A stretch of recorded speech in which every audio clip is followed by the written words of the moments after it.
Next example is example 9.4. What we have?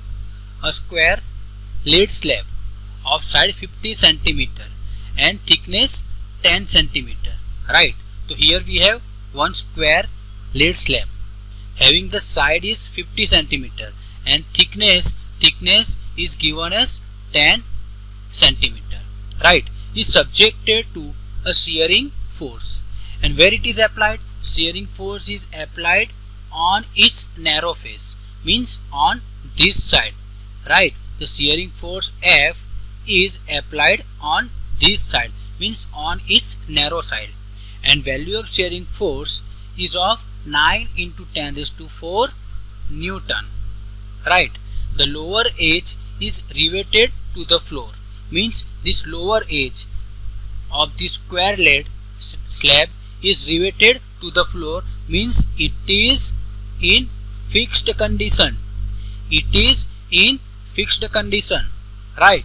And what we need to find? How much will the upper edge be displaced?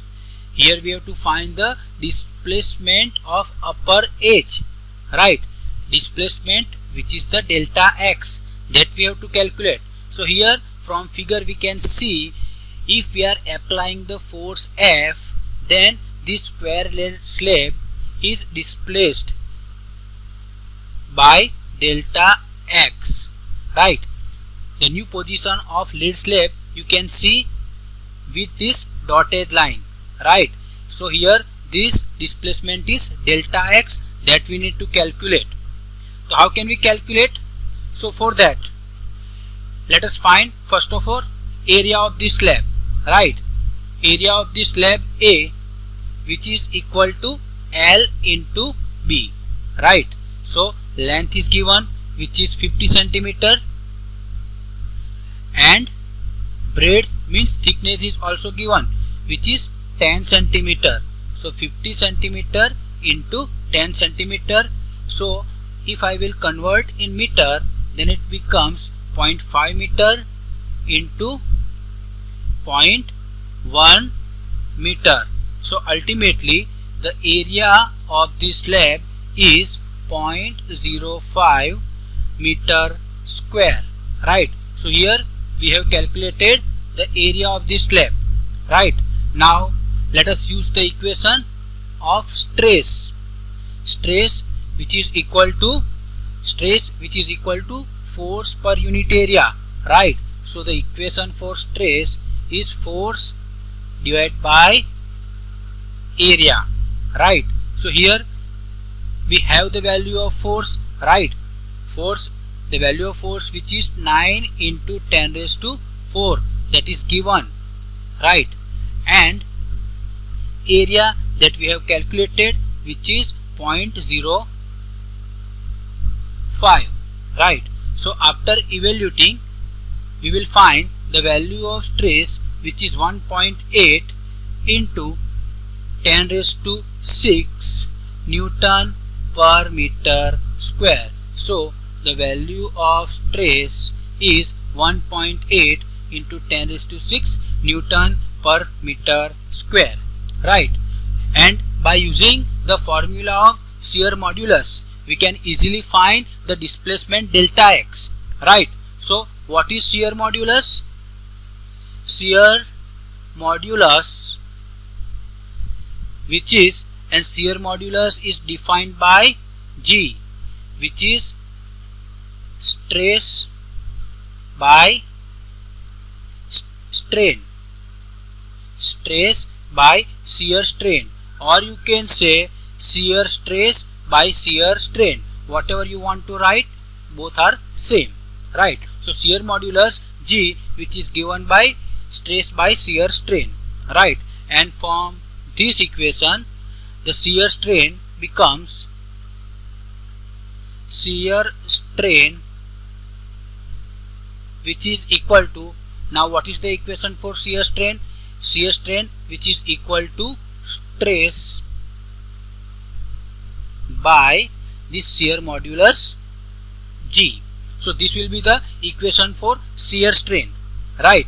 Now what do you mean by shear strain? Shear strain, which is the relative displacement divided by its original length, right? So the shear strain, the equation for shear strain, here the displacement will be delta x. Here we can see the displacement will be delta x. So from this we can write the equation for shear strain is delta x relative displacement by its length L, which is equal to stress by G, right? So this is the equation for delta x by L shear strain, and here we are interested to find out delta x, right? So from this equation the value of delta x, which is equal to stress divided by G into L, right? And we have all this quantity available, stress, right, that we have already find. Yes, here it is modulus shear modulus G, which will be given in your in example. Shear modulus which is given in example, so shear modulus G for this lead, which is 5.6 into 10 raised to 9 Newton per meter square. So this is the value of shear modulus for lead, right? And it is given in example, right? So stress by G, and stress which is equal to 1.8 into 10 raised to 6 that we already find, divided by shear modulus. Shear modulus is 5.6 into 10 raised to 9, and length of this square lead slab.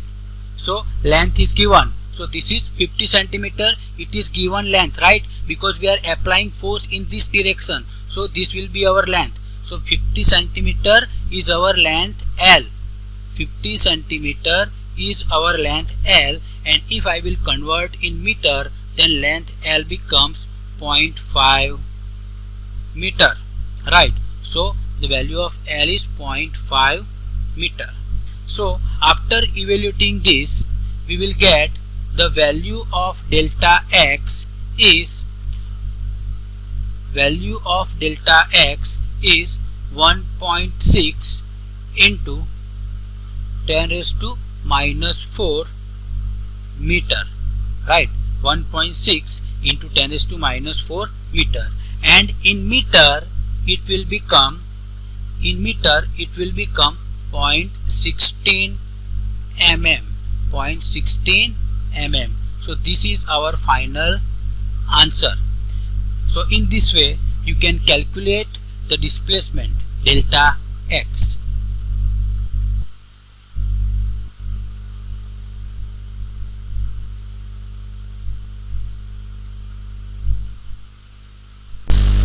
Next example is example 9.5. What we have? Average depth of Indian Ocean is about 3000 meter, right? Depth of Indian Ocean is given 3000 meter. Calculate the fractional compression. Calculate the fractional compression delta V by V of water at the bottom of the ocean, given that the bulk modulus of water is 2.2 into 10 raised to 9 Newton per meter square, right? And we have also given the value of G, right? Value of G, gravitational acceleration G, which is given as 10 meter per second square, right? So what we have to calculate? Here we have to calculate fractional compression delta V by V of water. It means here we have to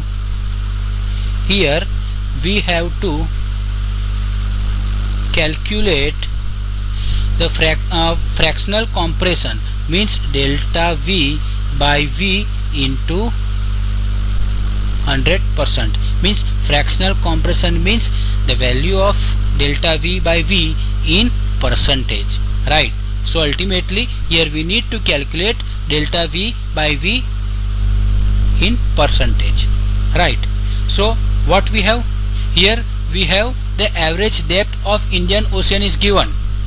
Average depth of Indian Ocean is given, which is, let us consider as h, which is equal to 3000 meter. This is given, right? And density of water, density of water, density is denoted by symbol rho, right?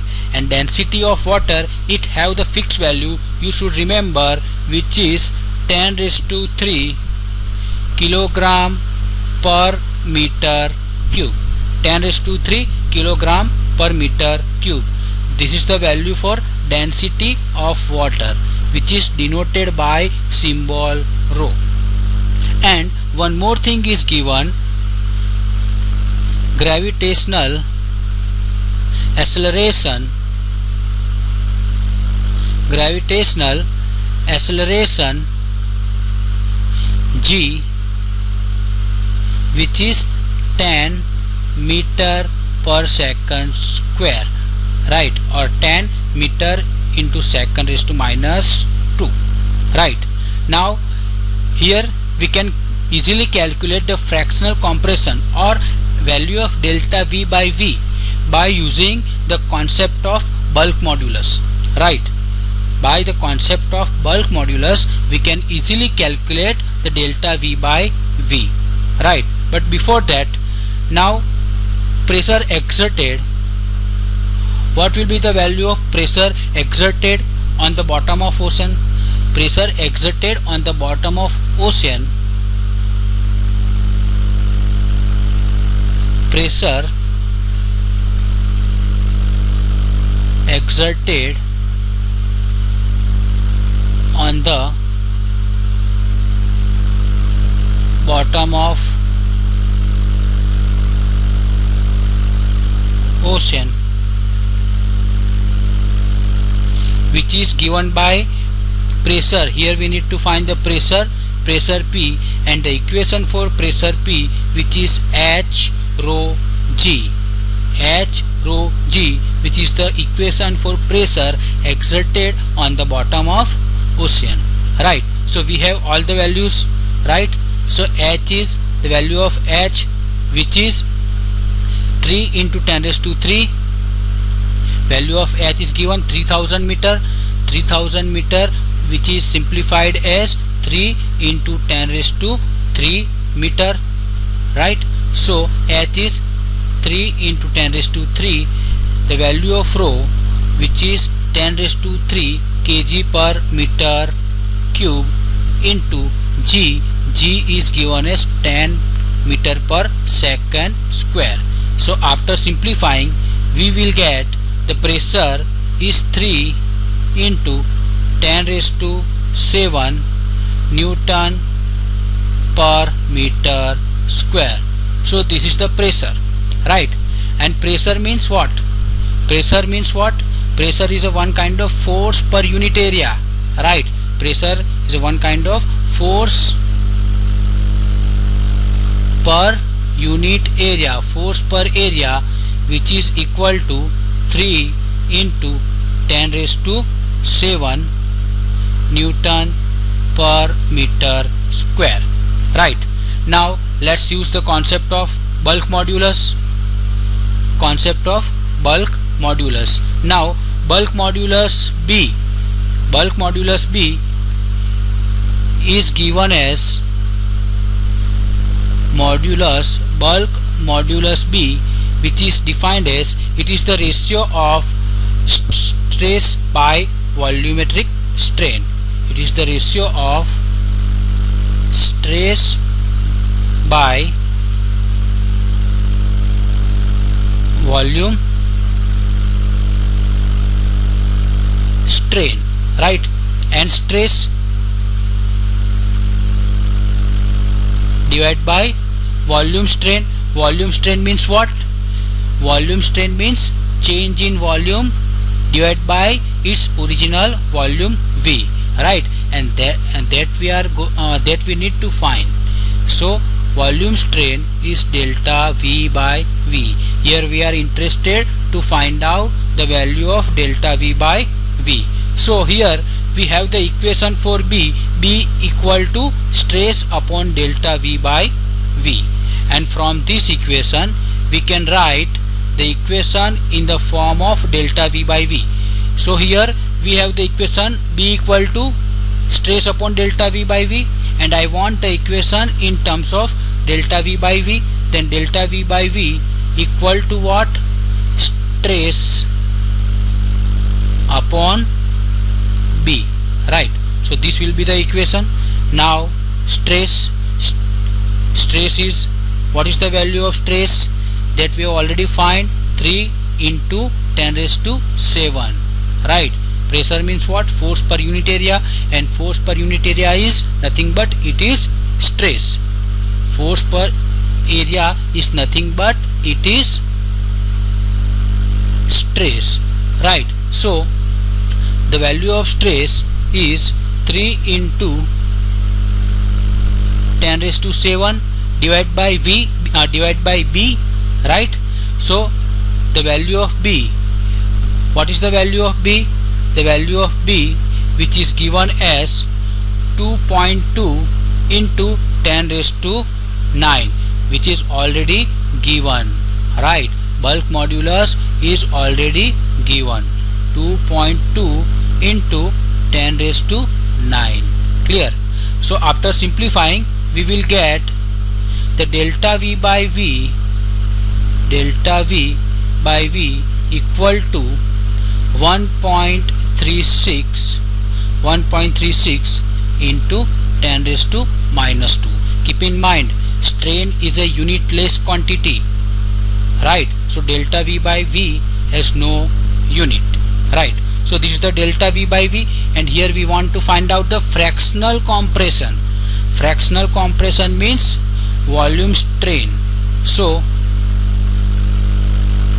volume strain equal to delta V by V into 100% in the form of percentage. So 1.36 into 10 raised to minus 2 into 100%, and finally we will get the volume strain is 1.36%, right? So this is our final answer. So here in this way we can find the volume strain. This is very simple example. Based on the concept of bulk modulus, you can easily find the value of volume strain, value of fractional compression delta V by V in percentage.